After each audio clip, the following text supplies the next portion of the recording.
Молотили 27 первого гектара. Тәтеш районының Нур хуҗалыгы кырлары бүгін мұнда республиканың 9 районынан ауыл хуҗалыгы хезмәтчәннәре җыелды. Быел тирлек азыгы әзерләү белән урып җыю эшләре бер чорга туры килгәнлектән, эш күп булачак ди республиканың авыл хуҗалыгы министры. Шуның белән бер рәттән августта чәчү дә башланачак. Димәк, барсына да җитешү мөһим. Техникага кытлык юк, ләкин ярдәмгә эшче куллар кирәк булачак диләр. Практически барса бер туры килә, нагрузка зур булачак.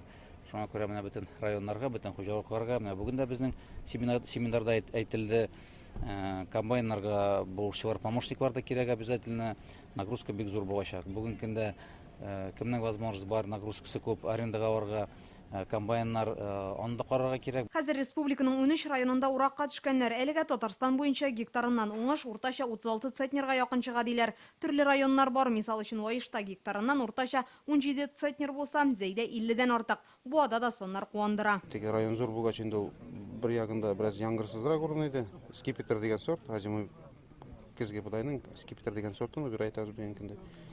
30 тирәсе урожайность, 12% влажность. Соңгы елларда җәй коры килү сәбәпле авыл хуҗалыгы тармагы алдында торган тагын бер бурыч мөмкин булган кадәр күбрәк мәйданнарны сугару. Чөнки андый җирләрдә уңыш гектарыннан 100 центнерга кадәр чыга ди авыл хуҗалыгы хезмәтчәннәре. Әйтик, киләсе елга Тәтештә 272 гектар җирне сугарырга җыйналар.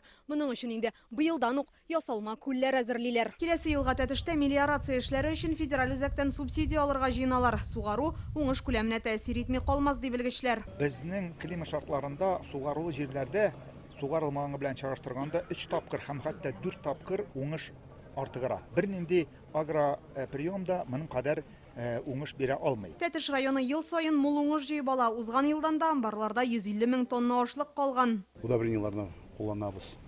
Республикага караганда почти 2 мәртәбә артыграк. Аннан соң инде барбердә уходы запасивым дибез инде без 3-4 мәртәбә инде фунгицидный, инсектицидный обработкалар. Хәзер республика элеваторларында узган елдан калган 1 миллион 50 мең тонна ашлык саклана. Аны чит төбәкләргә һәм башка илләргә сатып җибәрү өчен Зия утрау шәһәрчегендә логистика үзәге ачылуын көтәләр. Ашык саварга бүген проблем без күрмибез. Бүген көндә безнең теге зур промышленный элеваторлар да бар. Хуҗалыкларында урыннары бар. Бүген көндә 5000 тонна ашык саварлык урыннар бүген запаслар бар. Урып җыю эшләренә әзерләнгәндә техника белән дә проблемалар була. Запас частьләргә ихтыяҗ кисәк артты диләр. Быелны проблемалар булгач, күбрәк российскийларын тоже карыйлар инде. Российский, китайскийларын тоже карыйлар. Кырларда уңыш өлгереп килә, атна ахырына кадәр республиканың барлык районнарында да уракка төшәчәкләр. Инзилә Хөсәйнова, Гадел Миндубаев, Яңа гасыр каналы.